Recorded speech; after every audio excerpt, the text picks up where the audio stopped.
Hello दोस्तों, hope कि आप सभी अच्छे होंगे। So welcome to the channel psycho for you. दोस्तों मैं हूं संदीप। दोस्तों आपको पता है कि हमारा साइको का जो भी एक कोर्सेज है उसको हम लेकर के आए हैं, जिसमें हम डे वाइज डे लेक्चर हम कर रहे हैं। तो हमने काफी लेक्चर कर लिए हैं, जैसे कि डेवलपमेंट हो गया, डेवलपमेंट को प्रभावित करने वाले कारक हो गए, है ना। प्याजे कोलबर्ग विगोस्की जो कि इम्पोर्टेंट है साइको में, वो हमने डिस्कस कर लिए हैं। सोशलाइजेशन का कॉन्सेप्ट हमने कर लिया है, ठीक है। तो इसी तरीके से धीरे धीरे हम चीजों को कर रहे हैं। डे वाइज डे क्लासेस लगभग हमारी चल रही हैं, ठीक है। और यहाँ पे जो हमारा आज का लेक्चर है, ठीक है, लेकिन इस लेक्चर को स्टार्ट करने से पहले मैं बता दूं कि जो फर्स्ट टाइम इस वीडियो को देख रहे हैं उनसे रिक्वेस्ट है कि हमारी प्रीवियस वीडियोस जरूर देख लें। लास्ट क्लास में हमने जेंडर टॉपिक किया था, वो आपको पता है। तो जेंडर की हमने जो भी ओवरऑल इसको हमने कर दिया था। लेकिन आज हमारा जो टॉपिक होने वाला है वो मोस्ट इंपोर्टेंट टॉपिक है, और यह टॉपिक काफी लंबे समय तक चलने वाला है, क्योंकि इसमें बहुत सारी थ्योरीज आती हैं, ठीक है। सो मैं टॉपिक बता देता हूँ। जो आज हमारा टॉपिक रहेगा वो होगा लर्निंग, ठीक है। तो हम लर्निंग, जिसको हम हिंदी में बोलते हैं अधिगम, है ना।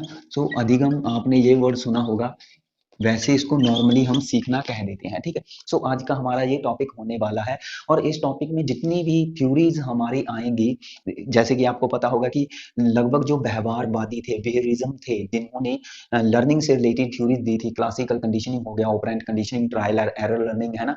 एसएलटी थ्योरी होगी, सोशल लर्निंग थ्योरी भंडूरा की, ठीक है। कर्ट लेविन का कॉन्सेप्ट हो गया, गैने ने जो कॉन्सेप्ट दिया था इसमें, ठीक है। टॉलमन ने कॉन्सेप्ट दिया था। यहाँ अगर मैं कहूँ जैसे कि हमारे पास थॉरनडाइक आते हैं, है ना। और ऐसे ही ऑसवल आते हैं। तो बहुत सारे ऐसे इसमें कॉन्सेप्ट चले जाते हैं, जिसके कारण हमें मीन्स थोड़ा समय लग सकता है। तो इसलिए मैं कह रहा था कि लर्निंग एक ऐसा कंसेप्ट है जो लंबे समय तक चल सकता है, मीन्स इसमें 4-5 क्लासेस बन सकती है, ठीक है। सो लर्निंग कॉन्सेप्ट हम आज की क्लास में स्टार्ट करेंगे। तो अपना जो भी माइंड है उसको फ्रेश करके आराम से बैठ जाएं, ठीक है। तो हमारे चैनल को सब्सक्राइब जरूर कर लें अगर आप फर्स्ट टाइम इस वीडियो को देख रहे हैं। तो लर्निंग क्या है इसके बारे में हम डिस्कस करते हैं। वैसे पहले भी मैंने इसको अच्छे तरीके से एक्सप्लेन किया हुआ है, बहुत टाइम पहले, मीन्स 1-2 साल अगर पहले की बात करें। लेकिन अब हम इसमें और अच्छे तरीके से इसको डिस्कस करेंगे, ठीक है, जो आज इस वीडियो को देख रहे हैं। तो चलो स्टार्ट करते हैं हम अपना topic. So guys, first of all तो लर्निंग है क्या, इसकी मैं एक छोटी सी अपने अकॉर्डिंग, ठीक है, एक डेफिनेशन हम इसकी लिख लेते हैं। तो देखते हैं क्या होता है लर्निंग में। देखो, लर्निंग कह रहे हैं कि इसको मैं सीखना लिख सकता हूं, या आप इसको अपने हिसाब से अधिगम भी लिख सकते हो, ठीक है। जो जो पी स्टैट की तैयारी कर रहे हैं, पंजाब की अगर बात करें, तो उनके लिए सीखना या सिखलाई, ठीक है, पंजाबी में हम इसको बोल सकते हैं, ठीक है। ये वर्ड उनके लिए यूज हो सकता है, लेकिन मैं कहूंगा कि आप सिर्फ इंग्लिश को प्रेफर किया करें, ठीक है। हमने अधिगम, सीखना या सिखलाई, जो भी ऐसी चीजें हैं, इसको हमने नहीं देखना है। अगर आपने याद करना है तो इसको लर्निंग के बेस पे ही याद करो, ठीक है। फिर भी हम देख लेते हैं क्या कह रहे हैं। कह रहे हैं सीखना या अधिगम, आप अपनी कॉपी पर भी नोट कर सकते हो। अनुभव के कारण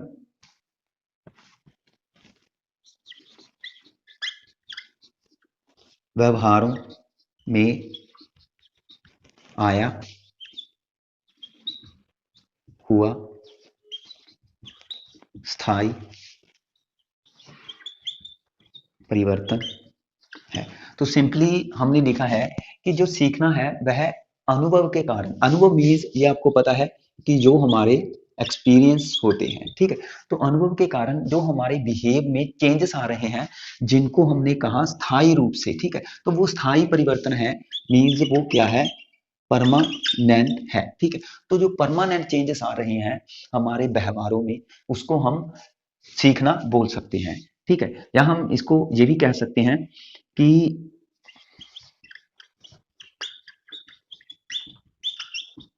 किसी व्यक्ति द्वारा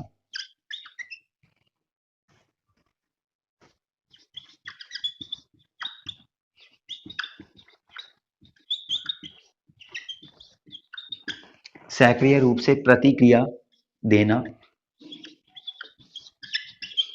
अधिगम है। किसी भी पर्सन या कोई भी ऑब्जेक्ट है, अगर वो एक्टिव होकर के, सक्रिय रूप का मतलब है यहाँ पे एक्टिव, एक्टिव होकर के अगर वह रिस्पॉन्स देता है, ठीक है। किसी भी चीज के प्रति हम जब रिस्पॉन्स देते हैं तो उसको हम लर्निंग बोल सकते हैं। ठीक है, तो लर्निंग में बहुत सारे रिस्पॉन्सेज आते हैं। ठीक है, तो इसको हम, ये सिंपल सी डेफिनेशन है, इसको हम अधिगम बोल सकते हैं। अब देखो, लर्निंग को हमने कहा चेंजेस, लेकिन यहाँ पे अगर मैं बात करूं डेवलपमेंट की, है ना, हमने डेवलपमेंट टॉपिक किया था, तो डेवलपमेंट में भी तो चेंजेस ही होते थे। ठीक है, तो अब क्या मैं अधिगम को डेवलपमेंट कह सकता हूं? ठीक है, लेकिन यहाँ पे हम ये कह सकते हैं, मैं अधिगम को डेवलपमेंट नहीं कह सकता, लेकिन ऐसा जरूर कह सकते हैं कि अगर बच्चा सीखता है तो उसका विकास होता है। और विकास में अब चेंजेस में दो तरीके के चेंजेस आते हैं। यहाँ पे थोड़ा सा मैं डेवलपमेंट में अब इसको ले जाता हूँ, क्योंकि जो, देखो, हमारा जो माइंड है उसमें बहुत सारी चीजें आती हैं। अब अब मैं बात करूं यहाँ पे, हमने जो लर्निंग किया उसमें हमने मेन बात यही की है ना, कि परमानेंट चेंजेस हैं। तो वही फिर माइंड में ये भी तो बात आएगी कि डेवलपमेंट में भी तो चेंजेस होते ही हैं, है ना। तो डेवलपमेंट में अगर चेंजेस की बात करें तो उसमें फिजिकल चेंजेस और मेंटली, है ना, जो कि हमारे माइंड से रिलेटेड होते हैं। तो फिजिकल चेंजेस और मेंटली चेंजेस उसमें हो रहे हैं। अगर मैं कहूं, बच्चा जैसे ही ग्रो कर रहा है, फिजिकल चेंजेस में ग्रो कर रहा है बच्चा, है ना, तो जैसे ही वो ग्रोथ उसकी होती है, तो ग्रोथ होने के साथ ही वह कुछ ना कुछ चीजें सीखना स्टार्ट करेगा। कहने का मतलब, चेंजेस में अगर फिजिकल चेंजेस हो रहे हैं तो ही वह कुछ ना कुछ सीखेगा, और सीखने के बाद फिर उसका विकास होगा। ठीक है, तो विकास में अगर ये विकास, देखो, विकास में अगर ये विकास हो रहा है तो लर्निंग हो रहा है, तो लर्निंग में फिर विकास हो रहा है। कहने का मतलब एक दूसरे के साथ इंडिपेंडेंट है। ऐसे ही विकास में अगर मेंटली तरीके से विकसित होता है, हमें कब पता, देखो, हम बच्चे को, जब बच्चा जन्म लेता है उसी टाइम पे उसको स्कूल में क्यों नहीं भेजते? क्योंकि हमें पता है वो फिजिकली और मेंटली मैच्योर नहीं है। क्लियर है? तो जब वह फिजिकली और मेंटली मैच्योर नहीं है, इट मींस वह सीख नहीं पाएगा, है ना। तो जब बच्चे में इस तरीके के चेंजेस आ गए, तो फिर आगे वो सीखता है, और सीख करके फिर उसके व्यवहारों में चेंजेस आते हैं, तो फिर उसका आगे इस तरीके से विकास भी होता है। तो कहने का मतलब हम ये कह सकते हैं, थोड़ा यहाँ पे मैं थोड़ा सा एक तरीके का मैप तैयार कर देता हूँ, कि जो चेंजेस आ रहे हैं वो चेंजेस डेवलपमेंट में भी आ रहे हैं, है ना, लर्निंग से भी आ रहे हैं। ठीक है, और अगर मैं डेवलपमेंट की बात करूं, तो डेवलपमेंट में हमारे पास फिजिकल चेंजेस और मेंटली चेंजेस, है ना। तो ये दोनों चेंजेस आते हैं, फिजिकल और माइंड से रिलेटेड मानसिक परिवर्तन। कहने का मतलब, फिजिकली और मेंटली अगर बच्चा मैच्योर हो रहा है, मींस उसका विकास हो रहा है, ये दोनों का, तो वह चीजों को सीखेगा। तो वह क्या कर रहा है? सीख रहा है। और जैसे ही वो सीख रहा है, तो वो सीखना मींस चेंजेस में भी बदल रहा है। तो उसको हमने कहा कि उसके व्यवहारों में चेंजेस आ रहे हैं। तो व्यवहारों में जैसे ही चेंजेस आए तो उसका फिर विकास हो गया। कहने का मतलब, एक दूसरे के साथ चीजें इंटर रिलेट कर रही हैं, एक दूसरे के साथ चीजें रिलेटेड है। ठीक है, तो इनका रिलेशन बनता है आपस में। लेकिन हम ये नहीं कहेंगे कि जो लर्निंग है वही डेवलपमेंट है। कहने का मतलब, हम यहाँ पे लर्निंग एंड डेवलपमेंट को समानार्थी नहीं कहेंगे। ठीक है, हिंदी में आपने पढ़ा होगा समानार्थी शब्द, पर्यायवाची शब्द वगैरह जो भी है, तो सिनोनिमस। ठीक है, तो सिनोनिमस हम इसको नहीं कहेंगे, कि जो ये दोनों शब्द एक दूसरे के समानार्थी हैं। ठीक है, तो इसको ऐसा नहीं बोलेंगे, लेकिन एक दूसरे के साथ रिलेशन जरूर बनता है, एक दूसरे पर डिपेंडेंट है ये चीजें। ठीक है, तो ये तो आप समझ गए होंगे। अब मैं थोड़ा सा और इसको लिख देता हूं। देखो, लर्निंग हमने किया कि जो भी व्यवहारों में परिवर्तन आ रहा है, वह परिवर्तन अगर स्थायी है तो उसको हमने कहा चेंज, हाँ सॉरी, लर्निंग। और लर्निंग में हमने कहा कि वह रिस्पॉन्स भी दे रहा है लगातार। ठीक है, तो कोई भी व्यक्ति जब रिस्पॉन्स देता है तो इट मीन्स कुछ ना कुछ सीखता है। ठीक है, तो अब मैं इसको थोड़ा सा और आगे लेकर के जाता हूं। हमने बात जहां पे चेंजेस की और चेंजेस में मैंने आपको इसके साथ रिलेट करके थोड़ा समझा दिया। होप कि ये चीज आप समझ गई होगी। लेकिन इसमें हम थोड़ा सा और देख लेते हैं। देखो, चेंजेस और भी बहुत सारे रीजन है जिसके कारण चेंजेस आते हैं, और भी बहुत सारे कारण है। तो इसको आप मीन्स नोट बना करके लिखोगे इस चीज को, कि भाई, यदि, ये चीज आप लिख लेना, ये इंपॉर्टेंट है। यदि व्यवहारों में व्यवहारों में शारीरिक परिवर्तन मीन्स इसको बोलेंगे हम, इसको सिंपली ग्रोथ कह सकते हैं, या बीमारी मीन्स इलनेस, ठीक है, जहां थकान,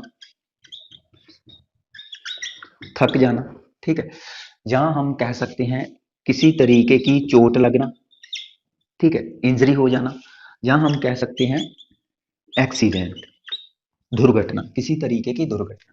तो यदि व्यवहारों में शारीरिक परिवर्तन, बीमारी, थकान, इंजरी या एक्सीडेंट के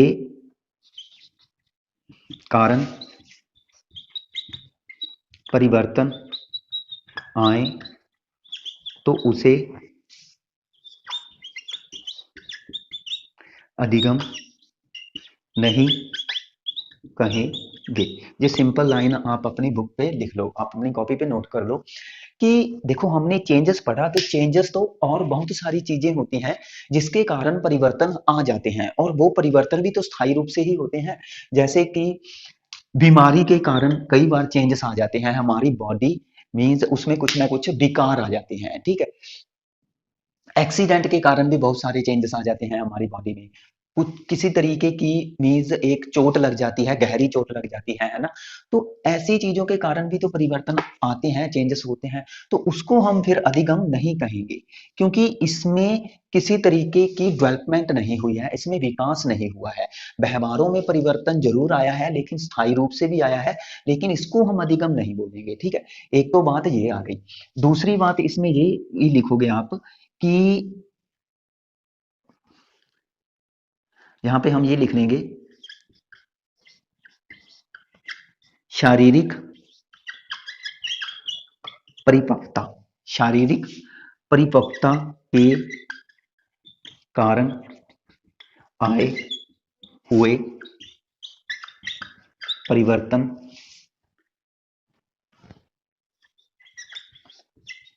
अधिगम नहीं होता।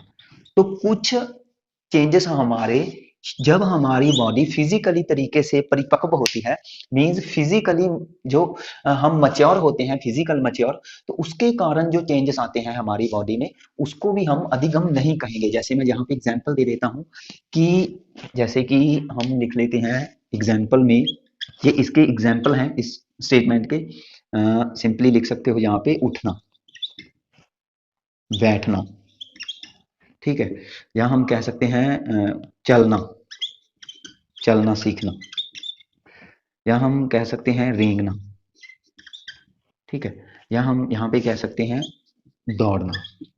तो ये कुछ चेंजेस हैं। देखो, जब बच्चा स्टार्टिंग में अगर हम बात करें, जब उसने जन्म ले लिया किसी बच्चे ने, तो वह स्टार्टिंग में तो नहीं सीखता उठना सीखना या बैठना सीखना। धीरे धीरे जैसे जैसे वह फिजिकली ग्रो करता है, जैसे जैसे वह फिजिकली मच्योर, ठीक है, जैसे जैसे वह फिजिकली मच्योर होता है, तो उसमें ये चेंजेस आ रहे हैं कि वह उठना सीख रहा है, बैठना भी वह फिर सीख गया, और जैसे ही बैठना सीख जाता है तो वह रेंगना सीख जाता है, फिर चलना सीख जाता है, फिर वह दौड़ना सीख जाता है ना। तो ऐसे ही उसका जो वेट है वो बढ़ रहा है, उसकी हाइट है वो बढ़ रही है ना। वो उसका उसकी जो हाइट है वो विकसित हो रही है, वेट उसका बढ़ रहा है ना। तो उसकी बॉडी में फिजिकली चेंजेस तो आ रहे हैं, कहने का मतलब वो शारीरिक रूप से ग्रो कर रहा है ना। तो जो ग्रोथ हो रही है, तो ग्रोथ को हम फिजिकल मैच्योरिटी में रख सकते हैं, ठीक है। तो उन चेंजेस को हम अधिगम नहीं कहेंगे, क्योंकि जो फिजिकल चेंजेस हैं ये एक टाइम पर आने ही आने हैं, ठीक है। सो फिजिकल चेंजेस का यह एक टाइम पीरियड होता है कि हम कह सकते हैं कि लगभग ये होना ही होना है कि बच्चे का वेट तो बढ़ेगा ही बढ़ेगा, क्योंकि अगर हम उसकी केयर करेंगे, उसको प्रॉपर तरीके से हेल्थी न्यूट्रिएंट्स उसको प्रोवाइड कर रहे हैं, हेल्थी फूड उसको दे रहे हैं, तो उसका वेट बढ़ रहा है, वजन जो उसका है वो विकसित हो रहा है, हाइट उसकी बढ़ रही है, तो वो ये भी चीजें करना सीख रहा है ना। तो इसमें हम बात कर रहे हैं, देखो उठना सीखना, इसमें हम वर्ड ये यूज कर रहे हैं सीखना। तो सीखना तो इसमें आ रहा है, लेकिन ये अधिगम फिर नहीं है। हम इसको ये जरूर कह देते हैं कि उठना सीखना, या बच्चे ने चलना सीख लिया है ना, वो चलना सीखना वो अपने आप जब फिजिकली मैच्योर हो जाएगा, तो उसको जरूरी नहीं है कि हम उसको सिखाएंगे।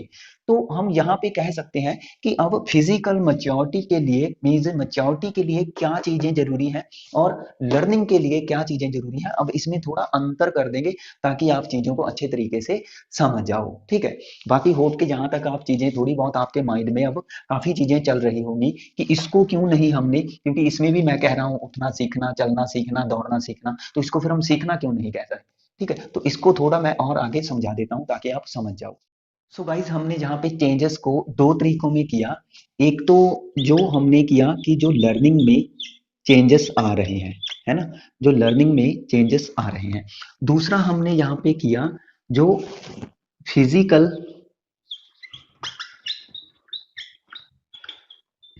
मैच्योरिटी के कारण जो चेंजेस आ रहे हैं, है ना, दो तरीके के चेंजेस पड़े। देखो, उठना बैठना चलना दौड़ना जो भी हमने किया अभी, तो वो भी तो एक तरीके से चेंजेस हैं, लेकिन हमने कहा कि वो अधिगम नहीं है। तो लर्निंग में जो चेंजेस आ रहे हैं वो किस तरीके से आते हैं और फिजिकल मैच्योरिटी में जो चेंजेस आते हैं वो किस तरीके से आते हैं।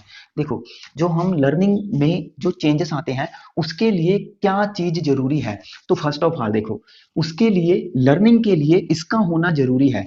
मीन्स अगर बच्चा फिजिकली और मेंटली, ठीक है, मेंटली मैच्योर होगा तो तब हम सीख सकते हैं। मीन सिंपली कह सकते हैं कि बच्चे को सीखने के लिए इस चीज का होना जरूरी है।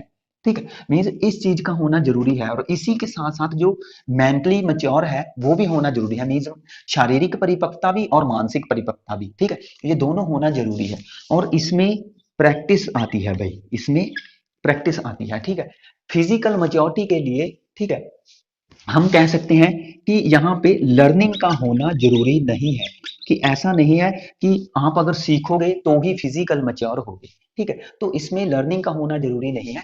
इसके लिए सिर्फ दो ही चीजें हमने याद रखनी है। इसके लिए जरूरी है केयर, कि पेरेंट्स उस बच्चे की केयर कितनी कर रहे हैं, कितना अच्छे तरीके से उसका पालन पोषण हो रहा है। तो इसमें आता है उसका पालन पोषण। ठीक है, यहाँ हम कह सकते हैं कि उसको जो भी फूड वगैरह दिया जा रहा है, ठीक है, वो कितना हेल्थी खाना उसको प्रोवाइड किया जा रहा है।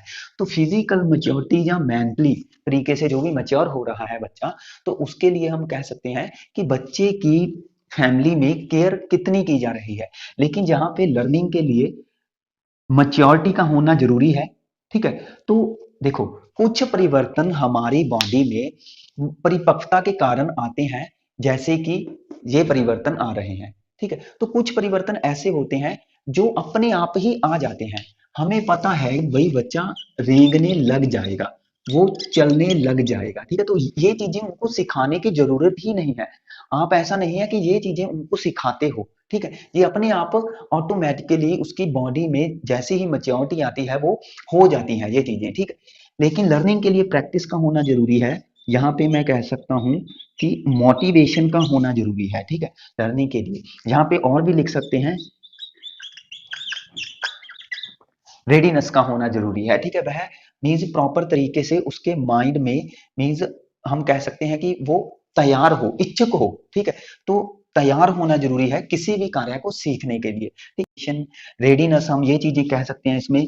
और इसमें आप और भी एक दो चीजें रख सकते हो, जैसे कि ट्रायल। ठीक है, ज्यादा से ज्यादा हम जब कोशिश करते हैं, ट्रायल करते हैं, है ना, तो उसका भी होना जरूरी है। और ऐसे ही इसमें एरर का होना भी जरूरी है। ठीक है, तो क्योंकि हमें पता है कि जो लर्निंग के लिए जो भी गलतियां होती हैं बच्चे की, तो वो एक तरीके से गलतियां सीखने का हिस्सा ही होती है। ठीक है, तो लर्निंग में गलतियां आती ही आती हैं, इसलिए ट्रायल एंड एरर लर्निंग बना ना। तो आपको पता है कि ट्रायल एंड एरर लर्निंग जो कि थॉर्नडाइक ने दी थी, कहने का मतलब गलतियां भी हिस्सा होती है सीखने का। ऐसा नहीं है कि बच्चा सीखते टाइम अगर कुछ गलत कर देता है तो हम कहते हैं कि भाई ये तो सीख ही नहीं सकता। ठीक है, तो ऐसा नहीं होता। तो ये चीजें होना जरूरी है। मेन प्रैक्टिस का होना बहुत जरूरी है। ठीक है, जितनी ज्यादा आपको पता है कि हम प्रैक्टिस करते हैं चीजें उतनी ही ज्यादा हम सीखते हैं। लेकिन उस प्रैक्टिस के लिए हमारे पास फिजिकल मैच्योरिटी भी होना जरूरी है। ठीक है, जैसे कि मैं यहाँ पे अब दो एग्जांपल ले लेता हूँ। ठीक है, लास्ट टाइम भी जब मैंने आपको डेवलपमेंट करवाया था, तो डेवलपमेंट में भी हमने इसी तरीके से रिलेट करके लर्निंग के साथ पढ़ाया था। तो होप कि अब यहाँ पे आप अच्छे तरीके से समझ जाओगे। ठीक है, तो जैसे कि मैंने एक कहा, चलना सीखना, दूसरा कहा साइकिल, ठीक है, साइकिल सीखना। तो ये सिंपल से एग्जांपल है जहाँ पे। तो बहुत सारी चीजें ऐसी होती हैं जो हमारी बॉडी परिपक्व होती है तो अपने आप वो चीजें आ जाती हैं, जैसे कि चलना सीखना, साइकिल का सीखना। इसके लिए हमें पता है कि प्रैक्टिस की जरूरत है, मोटिवेशन की जरूरत है, ठीक है। वो अगर वह तैयार है, मीन्स उस वह इच्छुक है कि वह साइकिल सीखना चाहता है, तो ही वह इसको सीख पाएगा, ठीक है। ट्रायल, और ज्यादा से ज्यादा उसे कोशिश करनी पड़ेगी। वह साइकिल पर चढ़ जाता है, गिर जाता है, फिर उसको बैलेंस करने की कोशिश करता है, तो वो ट्रायल तो है, वह गिर जाता है तो इट मीन वो उसकी गलतियां है ना। और इसी के साथ इसमें हम ये भी लिख सकते हैं, सपोर्ट मीन्स किसी ऐसे व्यक्ति की सहायता भी चाहिए इसको, ठीक है। यहाँ इसके लिए हम कह सकते हैं गाइडेंस। तो गाइडेंस का होना भी बहुत जरूरी है, ठीक है। गाइडेंस का होना भी बहुत जरूरी है। तो इन चीजों का होना जरूरी है लर्निंग के लिए। तो इसलिए चलना सीखना को हम मैच्योरिटी में रख देंगे, जो कि फिजिकल मैच्योरिटी के साथ रिलेट करती है। देखो, अगर हम यहाँ पे ये सोचें कि भाई चलना सीखना एक तरीके से लर्निंग है, तो ये आप गलत हो। अगर आप ऐसा सोच रहे हो कि चलना सीखना एक तरीके से सीखना ही है, तो ये गलत है। मीन्स यहाँ पे आपकी जो मेंटेलिटी है ये गलत है। क्यों? क्योंकि जस्ट सोचो ना, अगर बच्चा जन्म ले लिया उसने, तो क्या उसको हम, देखो सीखने के लिए क्या जरूरी होता है, ये चीजें जरूरी है। तो जब उसने जन्म ले लिया, क्या हम उस टाइम पे ये चीजें उसको प्रोवाइड नहीं कर सकते? उस टाइम पे हम ये चीजें प्रोवाइड कर सकते हैं, लेकिन हम क्यों नहीं करते? हम ये सोचकर नहीं करते क्योंकि अभी वो काबिल ही नहीं हुआ है वो चीज करने के लिए। तो जब उसने जन्म ले लिया, क्या आप उसको साइकिल सिखाओगे? अभी तो भाई उसकी उसमें फिजिकल मैच्योरिटी ही नहीं आई, तो फिर वह साइकिल कैसे सीख लेगा? हमें कब पता चलता है कि बच्चा साइकिल सीख सकता है? हमें पता चलता है जब वह चलने लग गया है, चलने के साथ वह दौड़ने भी लग गया है जब बच्चा, तो हम उसको साइकिल ले देते हैं, ठीक है, कि भाई वह अब साइकिल सीख लेगा। समझ आ रही हैं चीजें? तो मीन्स अब यहाँ पे माइंड में ये चीज सेट कर लो कि जो परिवर्तन शारीरिक रूप से अपने आप आते हैं हमारी बॉडी में, वजन ज्यादा हो जाता है, हाइट बढ़ जाती है, ठीक है, रेंगने लग जाना, अपनी गर्दन को बैलेंस करना बच्चे द्वारा, या खड़ा हो जाना, या बैठना, या हम कह सकते हैं चलना दौड़ना, तो ऐसी चीजें हम किसमें रखेंगे? फिजिकल मैच्योरिटी में रखेंगे। तो इसके लिए पालन पोषण का होना, फैमिली कितने अच्छे तरीके से केयर कर रही है बच्चे की, जो भी न्यूट्रिएंट्स उसको दिया जा रहा है वो कितना हेल्थी है, इन्वायरमेंट मीन्स जो बच्चे को मिल रहा है वो कहीं कितना हेल्थी है वो इन्वायरमेंट, तो ये सारी चीजें इसमें आती हैं, ठीक है। लेकिन इसके लिए बच्चे जो कुछ चीजें सीखने के लिए इंटरेस्टेड हैं, तो वो चीजें इसमें आती हैं कि रेडीनेस, मोटिवेशन, प्रैक्टिस है, ठीक है, उसकी कोई ना कोई हेल्प कर रहा है या नहीं, उसको गाइड कर रहा है या नहीं, तो ऐसी चीजें इसमें आ जाती हैं। तो लर्निंग में मेच्योरिटी आ जाती है, ठीक है। तो होप के ये चीजें आप समझ गए होगे।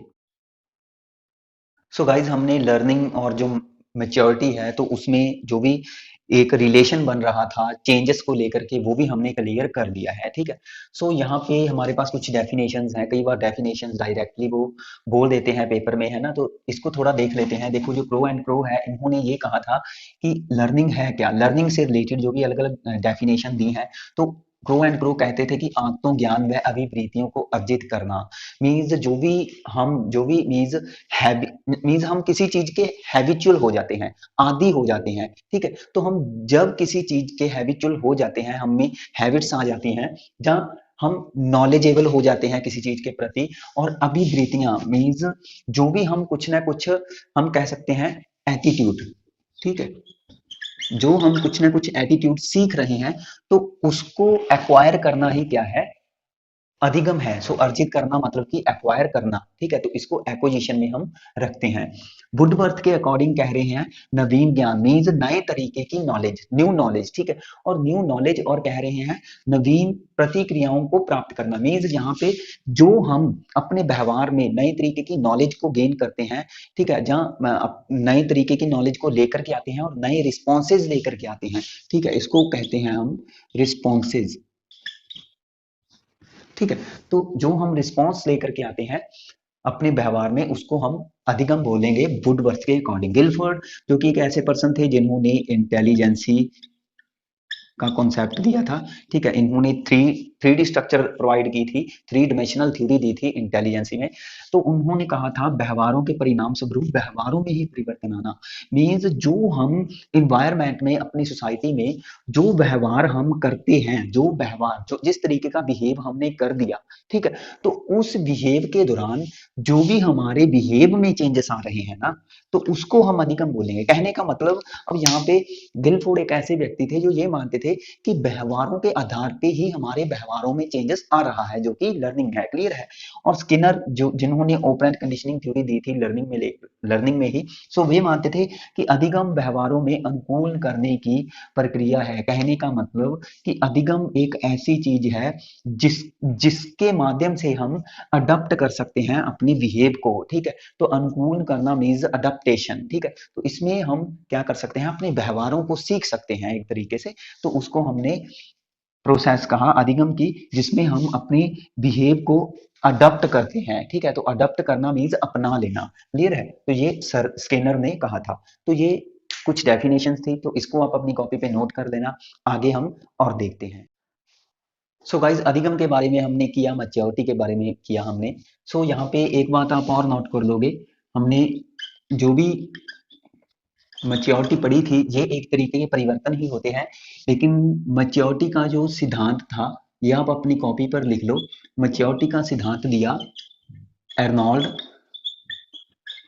गैसल ने, ठीक है। एर्नोल्ड गैसल ने मैच्योरिटी का सिद्धांत दिया था, और इन्होंने फिजिकल मैच्योरिटी को प्रेफर किया।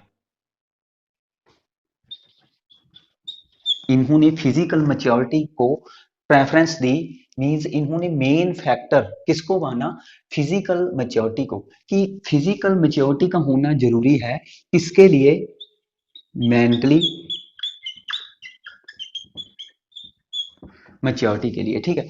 मींस जो भी बच्चा, जहां हम ये कह सकते हैं कि कॉग्निशन मैच्योरिटी के लिए, इसके लिए हम ये भी वर्ड यूज कर सकते हैं, ठीक है। क्योंकि इनका मानना था कि यदि बच्चे का ब्रेन विकसित होगा, यदि बच्चे का ब्रेन विकसित होगा, तो ही उसका जो माइंड है वो विकसित होगा, ठीक है। तो जैसे अगर बच्चे के पास ब्रेन है, तो यहाँ पे ब्रेन और माइंड दोनों अलग अलग चीजें हैं। यह हमारे पास मस्तिष्क, हम इसको मस्तिष्क बोलते हैं, जो कि एक बॉडी का पार्ट है, ठीक है, जिसको हम टच कर सकते हैं, छू सकते हैं, देख सकते हैं, है ना। लेकिन जो माइंड है, इसको हम सिंपली बोलेंगे दिमाग। तो यह एक तरीके का दिमाग है, जिसको हम टच नहीं कर सकते, जिसको हम जस्ट हम कह सकते हैं सेंस कर सकते हैं, फील कर सकते हैं, ठीक है। इसको हम फील कर सकते हैं। इस कहने का मतलब, इसका मापन है वो किया जा सकता है, मेजर इसको किया जा सकता है, कि किसी जैसे कि किसी व्यक्ति का सिर बड़ा है, तो हम कह सकते हैं कि उसका ब्रेन का साइज भी थोड़ा बड़ा हो सकता है। किसी व्यक्ति का सिर छोटा है, तो उसका ब्रेन का साइज मीन्स इसका एक प्रॉपर साइज होता है, जिसको हम टच कर सकते हैं। तो यह बॉडी का पार्ट है, लेकिन उस ब्रेन के जरिए जो हम प्रोसेस करते हैं, जो प्रोसेस करते हैं, या हम कह सकते हैं जो ऑपरेशन करते हैं, प्रक्रियाएं आती हैं जो, ठीक है, वो किस में आती हैं, वो माइंड में आती हैं। तो माइंड के जरिए हम प्रॉब्लम को सॉल्व करना, एनालाइज करना, ऑब्जर्वेशन की प्रोसेस आ जाती है ना। तो सीखना, जो वो सारी चीजें इसमें आ जाती है, ठीक है। तो ब्रेन और माइंड दोनों अलग अलग पार्ट हैं। साइकोलॉजी में आपने दोनों को इसमें एक नहीं रखना, ठीक है। तो यह इसको हम बायोलॉजिकली पढ़ भी सकते हैं, इसकी जो भी स्ट्रक्चर है, इसके जो भी पार्ट होते हैं, है ना। इसके कुछ लोब्स होती हैं, हॉरिजॉन्टली लोब्स आपने पढ़ा होगा, है ना, फ्रंटल लॉब, है ना। तो ऐसी कुछ चीजें इसमें होती है, लेकिन माइंड में जस्ट प्रोसेस होती है। यह एक एब्स्ट्रैक्ट थिंग है, यह एक अमूर्त वस्तु हम इसको बोल सकते हैं, लेकिन यह मूर्त वस्तु है, इसको हम टच छू कर सकते हैं। इट मीन्स यह कॉन्क्रीट थिंग है। चलो, ये थोड़ा सा मैच्योरिटी से रिलेटेड था। एर्नोल्ड गैसल ने ये माना था कि अगर मान लो कि किसी बच्चे का सिर का विकास अच्छे तरीके से नहीं हुआ है, तो हम कह सकते हैं कि उसका फिर ब्रेन जो है, ब्रेन भी अच्छे तरीके से नहीं विकसित हुआ है।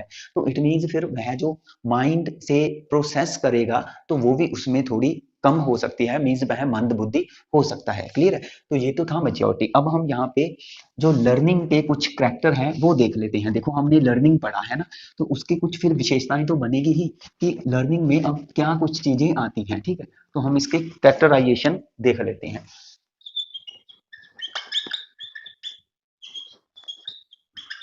तो लर्निंग के जो कैरेक्टराइजेशन है इसमें देखो, फर्स्ट जो हमारे पास आता है इसको हम बोलेंगे, देखो हमने कहा व्यवहारों में चेंजेस आना, है ना, तो हम इसको बोलेंगे बिहेव, ऐसे लिख लो, चेंजेस इन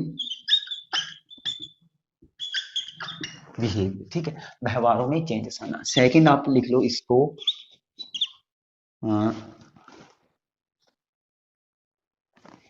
इसमें हम लिख लेते हैं, ये लिख लो, यूनिवर्सल प्रोसेस। ठीक है, थर्ड हम लिख लेते हैं इसमें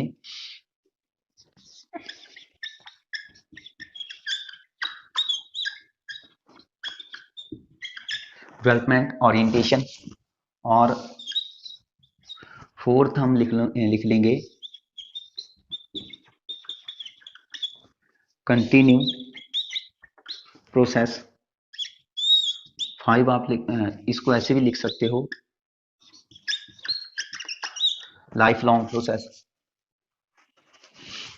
ठीक है, इसमें लिख सकते हो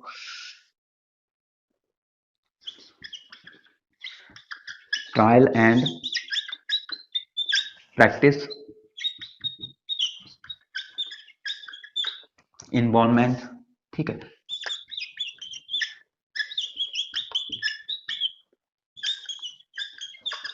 एरर, इन्वॉल्वमेंट। ठीक है,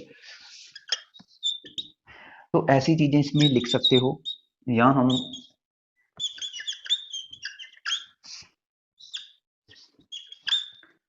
पर्पसफुल लिख सकते हो इसमें,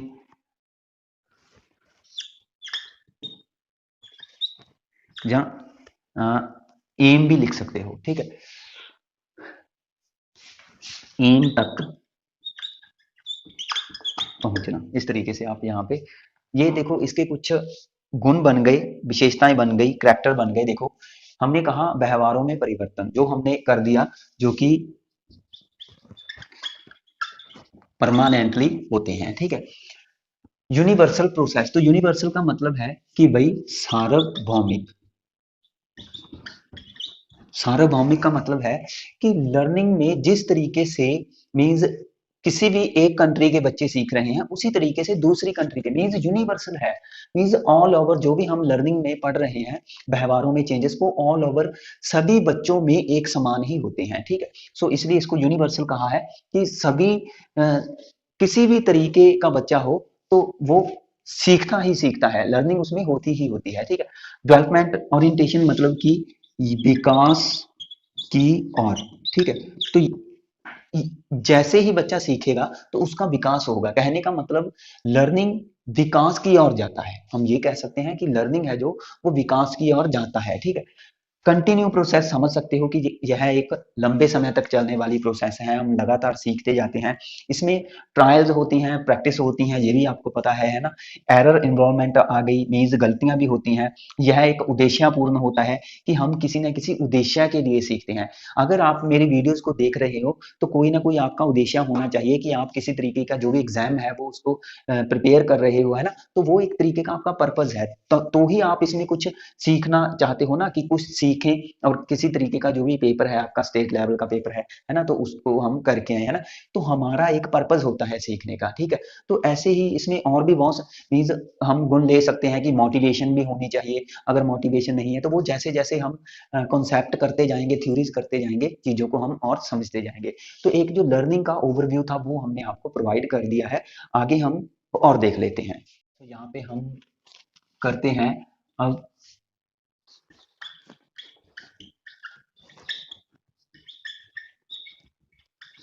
transfer of learning.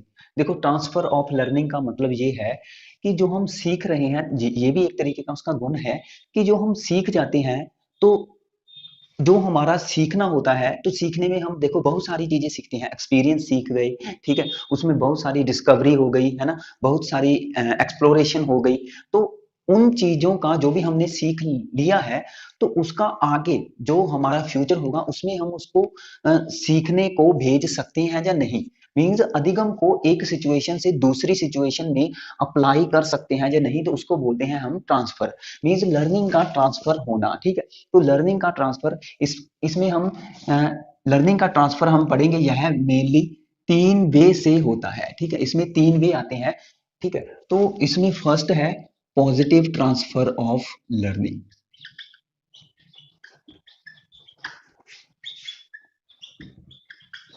Positive transfer of learning, ठीक है।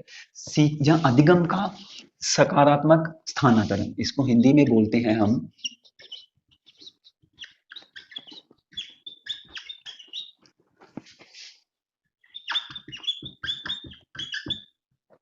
ठीक है, तो पॉजिटिव ट्रांसफर ऑफ लर्निंग पढ़ेंगे। जो सेकंड है वो है इसमें negative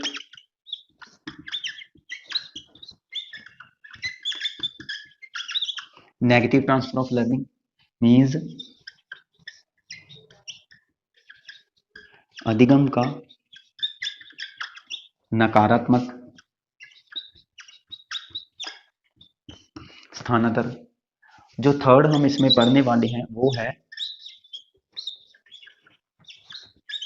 zero transfer of learning. Zero transfer of learning means अधिगम का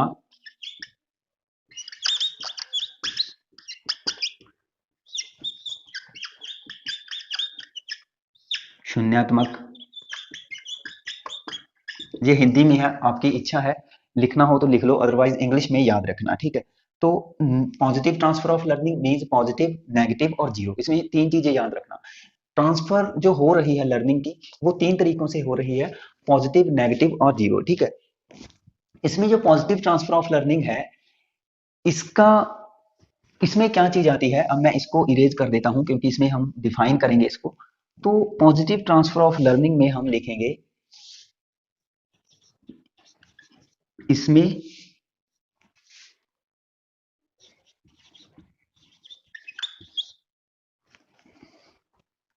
एक स्थिति में सीखे गए अधिगम का प्रयोग दूसरी स्थिति में कर सकते हैं। तो ये इसकी सिंपल सी डेफिनेशन बन सकती है, ठीक है। मीन्स एक सिचुएशन में सीखे गए अधिगम, जो हमने एक तरीके की सिचुएशन में लर्निंग को सीख लिया है, तो उस लर्निंग का प्रयोग जब हम किसी दूसरी सिचुएशन में करते हैं, ठीक है, तो इट मीन्स उसको हम बोलेंगे कि जो ट्रांसफर हो रही है लर्निंग, वो पॉजिटिव तरीके से ट्रांसफर हो रही है। या हम सिंपली ये भी लिख सकते हैं, भूतकाल में सीखी गई प्रक्रियाओं का प्रयोग वर्तमान काल में करना। पास्ट में चीजें सीख ली हैं, जो भी ऑपरेशन हमने सीख लिए हैं, अब ऑपरेशन, प्रक्रियाएं, प्रोसेस, जिस सेम ही चीजें हैं, तो जो भी हमने सीख लिए हैं उसका प्रयोग जो हम वर्तमान में, प्रेजेंट टाइम में कर रहे हैं या आने वाले समय में भी करेंगे, तो उसको हम कह सकते हैं कि वहां ट्रांसफर जो हो रही है लर्निंग, वो पॉजिटिव तरीके से हो रही है, ठीक है। मीन्स किसी एक कार्य का सीखना दूसरे कार्य के सीखने में हेल्प करे। तो यहाँ पे हम ये भी लिख सकते हैं, यहाँ पे लिख देता हूं, किसी एक कार्य का सीखना दूसरी तरह के कार्य को सीखने में सहायक हो। तो ये आप लिख सकते हो, ठीक है। मीन्स किसी एक तरह का कार्य जो आपने सीख लिया है, वो दूसरे तरीके का कार्य जो आप सीखना चाहते हो तो उसमें हेल्प करे, तो वो क्या है, पॉजिटिव ट्रांसफर ऑफ लर्निंग है। तो इसमें आपको पता चल रहा होगा कि एक तरीके का अधिगम दूसरे तरीके के अधिगम में ट्रांसफर हो रहा है। ठीक है, तो इसमें ट्रांसफर होता है। अब जैसे एक तो एग्जाम्पल की बात कर लेते हैं। सिंपल सा एग्जाम्पल आपने सुना होगा, साइकिल के बाद बाइक सीखना, है ना। साइकिल सीखने के बाद बाइक का सीखना। तो मैं कह सकता हूं कि जो साइकिल है उसके बाद यदि आप बाइक सीख रहे हो, इट मीन्स यह पॉजिटिव ट्रांसफर ऑफ लर्निंग है। ठीक है, तो सिंपली यहां हम ये कह सकते हैं कि एक क्रिकेट खेलने वाला प्लेयर है, वो हॉकी भी खेल सकता है। ठीक है, ये हम यहाँ पे कह सकते हैं। या हम सिंपली ये भी कह सकते हैं, देखो इसमें एक एग्जांपल मैं आपको और दे देता हूं। हम जब भी सिक्स्थ या सेवन्थ या किसी भी जो भी स्टैंडर्ड में पढ़ते थे, फिफ्थ स्टैंडर्ड है, सिक्स्थ स्टैंडर्ड है, जिसमें हमें जो भी मैथ है, मैथ में एक्सरसाइज आ जाती थी, है ना। कि जैसे कि वन फर्स्ट एक्सरसाइज है, फर्स्ट में 1.1, 1.2, 1.3, 1.4 इस तरीके से एक्सरसाइज होती थी। कि जो फर्स्ट चैप्टर था, फर्स्ट चैप्टर के ही आगे कुछ पार्ट्स आ जाते थे, 1.1 में, 1.2 में, 1.3 में, 1.4 में, है ना। तो उस टाइम पे हमें जो भी टीचर था या टीचर थी वो ये कहते थे कि भाई यदि आपने फर्स्ट एक्सरसाइज को अच्छे से कर लिया तो सेकंड अपने आप समझ आ जाएगी, है ना। तो वो क्यों कहते थे, क्योंकि जो चीजें फर्स्ट एक्सरसाइज में चलती थी उसी चीजों से आगे हम सेकंड एक्सरसाइज भी सीख पाते थे। कहने का मतलब एक्सरसाइज जो 1.1 थी उसका हम ट्रांसफर करते थे 1.2 एक्सरसाइज में, है ना। तो ये क्या है, ये भी तो एक तरीके का ट्रांसफर ऑफ लर्निंग ही तो है। कहने का मतलब जो हम पीछे सीख आए हैं तो उनको अप्लाई करना, उस सीखी हुई चीजों को हम जब नया कुछ सीखते हैं उसमें, ठीक है, तो प्रीवियस नॉलेज को न्यू नॉलेज में अप्लाई करना, है ना। तो ये भी आप लिख सकते हो, प्रीवियस नॉलेज को न्यू नॉलेज में अप्लाई करना। ठीक है, तो ये भी आप लिख सकते हो। तो इस तरीके से जो एग्जाम्पल है वो पॉजिटिव ट्रांसफर ऑफ लर्निंग में बैठ सकते हैं। ठीक है, तो इसे कहते हैं पॉजिटिव ट्रांसफर ऑफ लर्निंग। आगे हम करते हैं नेगेटिव ट्रांसफर ऑफ लर्निंग। ठीक है, नेगेटिव ट्रांसफर ऑफ लर्निंग, तो इसको भी थोड़ा देख लेते हैं। होप कि फर्स्ट आपको समझ आ गया होगा। तो हमारे पास है नेगेटिव ट्रांसफर ऑफ लर्निंग। ठीक है, देखो अब इसमें नेगेटिव है तो ऑब्वियसली बात है कि भाई ये जो इफेक्ट पड़ेगा उसका नेगेटिव पड़ेगा। कहने का मतलब है कि इसमें पहले से सीखे हुए कौशल या कार्य, ठीक है, हम कह सकते हैं कि इसमें पहले से सीखे हुए कौशल या कार्य किसी अन्य सीखे जाने वाले कौशल या कार्य पर नकारात्मक प्रभाव डालते हैं, ये आप लिख सकते हो। इसको और अच्छे तरीके से एक्सप्लेन कर दूंगा।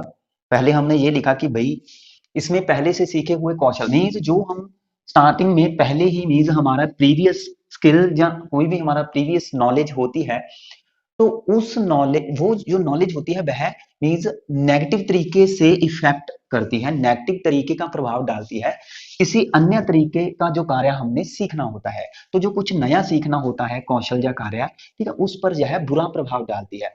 बुरा प्रभाव का मतलब है कि भाई यह उसको कहीं ना कहीं उसमें बाधा या इंटरफेयर करना या रुकावट करना, ठीक है, तो इस तरीके का प्रभाव डालती है। तो इसमें हम ये कह सकते हैं कि इसमें पुराने कौशल या कार्य नए कौशलों या कार्यों को सीखने में इसको हम कह सकते हैं बाधा या रुकावट। रुकावट पैदा करते हैं, ठीक है। तो इस तरीके से जो डेफिनेशन है वो इसकी बन सकती है नेगेटिव ट्रांसफर ऑफ लर्निंग की। इसमें अब हम एग्जाम्पल की बात कर लेते हैं नेगेटिव ट्रांसफर ऑफ लर्निंग में। जैसे कि यहाँ पे हम सिंपल सा एक एग्जाम्पल रखेंगे जो कि आपको समझ आ जाए कैसे कुछ चीजें हमें मीन्स रुकावट पैदा करती है। हम यहाँ पे कह सकते हैं मदर टंग सीखने के बाद सेकंड लैंग्वेज का सीखना, ठीक है। तो जो मदर टंग है ना, यह हमेशा क्या है, रुकावट डालेगी सेकंड लैंग्वेज को सीखने में। हाँ, ये नहीं कह सकते कि हेल्प नहीं करती, हेल्प भी यह कर रही है लेकिन रुकावट भी डाल रही है। हेल्प यह तब करती है जब हम इस लैंग्वेज को मीन्स हम कह सकते हैं क्या बोलते हैं उसको, अनुवाद या ट्रांसलेट, है ना। मीन्स जब हम इस लैंग्वेज को ट्रांसलेट करते हैं इस लैंग्वेज में, जैसे कि यहाँ पे यहाँ पे हम लैंग्वेज ही रखने मदर टंग, जैसे कि है बच्चे की पंजाबी, ठीक है, और सेकंड लैंग्वेज हम रख लेते हैं इंग्लिश, ठीक है।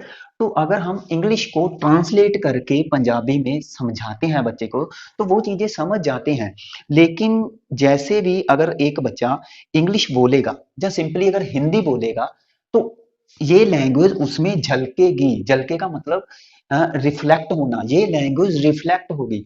मींस वह हिंदी बोलते बोलते कुछ शब्द जब पंजाबी के बोल जाएगा, इट मींस इसने उस पर बुरा प्रभाव डाल दिया, एक तरीके से रुकावट पैदा कर दी, एक तरीके से इंटरफेयर कर दिया, ठीक है, पंजाबी ने हिंदी बोलने में या इंग्लिश बोलने में। जैसे कि अगर मैं मेरी बात करूं तो मुझे पंजाबी बोलनी आती है और जब भी मैं हिंदी बोलता हूं तो मीन्स कुछ शब्द मैं ऐसे बीच में बोल जाता हूं कि जो पंजाबी के होते हैं और वीडियो को एडिट करते समय मुझे कट करनी पड़ती हैं, ठीक है। तो ये जेन्युइन सी बात है कि भाई कुछ चीजें इफेक्ट करती है, ठीक है, मीन्स नेगेटिव तरीके से। तो बहुत सारी चीजें ऐसी होती हैं, जैसे कि अगर हम कहें, देखो दो चीजें होती हैं, जैसे कि एक तो यहाँ पे ये एग्जाम्पल अभी अभी माइंड में बना है, एक तो होती है बाइक, है ना, एक होती है लड़कियों वाली स्कूटी, है ना। स्कूटी और बाइक सेम चीजें हैं लेकिन इसमें हमें गियर डालने पड़ते हैं, इसमें गियर होते हैं, आपको पता है ना, लेकिन इसमें गियर नहीं होते। तो सम टाइम ऐसा होता है कि एक पर्सन भूल जाता है, वो बाइक समझ करके स्कूटी को जब चलाता है तो उसके दिमाग में जो प्रोसेस चलती है वो बाइक की चलती होती है कि गियर डालने हैं और रेस देनी है। लेकिन वो स्कूटी को जैसे ही खड़ा कर देता है ना, जैसे कि स्कूटी स्टार्ट है बट वैसे वो अभी उसकी रेस नहीं की है, क्योंकि हम समझते हैं कि गियर डालेंगे तब रेस देंगे। तो स्टार्ट होने पर भी स्कूटी की अगर सीधी रेस दे दी जाती है तो इससे नुकसान होने के चांसेस ज्यादा हो जाते हैं, तो जो कि आपने बहुत बार देखा होगा ऐसा, है ना। तो ये इफेक्ट कर रही है चीजें, ये चीजें इफेक्ट कर रही है ना। और बाइक में भी अलग अलग, जैसे कि बुलेट बाइक होती है, ठीक है, तो उसमें भी कई बार ऐसा होता है कि लेफ्ट साइड क्या होते हैं, मीन्स लेफ्ट साइड ब्रेक होते हैं और राइट साइड गियर होते हैं, है ना। तो वो भी फिर कहीं ना कहीं बुरा प्रभाव डालती है। तो नेगेटिव तरीके से जो ट्रांसफर होना है लर्निंग का, वो नेगेटिव ट्रांसफर ऑफ लर्निंग बोलेंगे हम। होप के ये चीजें आप समझ गए होंगे। जैसे कि यहाँ पे हमने सिंपल एग्जांपल लिया है कि बोलते समय अगर हमारी मदर टंग पंजाबी है तो अगर हम हिंदी बोलेंगे, है ना, तो उसमें कुछ ना कुछ ऐसे वर्ड रिफ्लेक्ट कर जाएंगे हिंदी में जो कहीं ना कहीं फनी बन करके रह जाते हैं। तो वो चीजें फिर क्या है, जो अधिगम का प्रभाव हुआ है वह नकारात्मक तरीके से हुआ है, ठीक है, वह नकारात्मक तरीके से हुआ है। तो ये आप अपनी कॉपी पे नोट कर लेना। यहाँ पे एक आधा एग्जाम्पल और ले लेता हूं।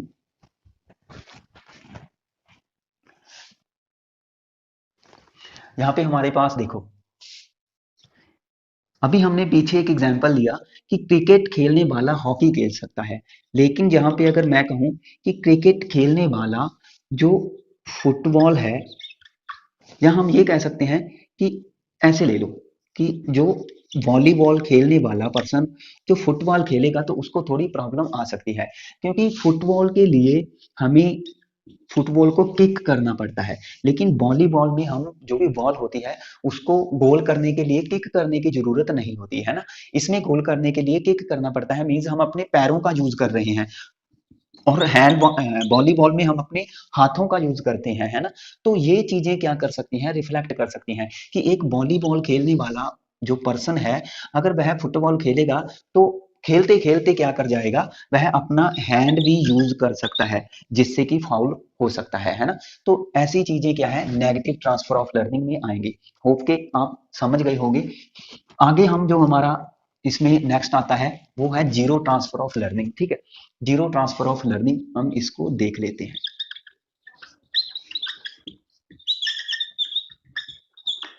Zero transfer of learning, so zero का मतलब होता है शून्य। शून्य मीन्स इसमें किसी तरीके का इफेक्ट नहीं पड़ा। सिंपल सी बात है कि जब सीखते टाइम जो भी हमने पीछे सीखी हुई कुछ प्रोसेस या प्रक्रियाएं होती हैं, ऑपरेशन होते हैं, तो वो न तो पॉजिटिव तरीके से न ही नेगेटिव तरीके से प्रभाव डालें। ठीक है, तो हम लिख सकते हैं इसमें कि इसमें न तो पॉजिटिव तरीके से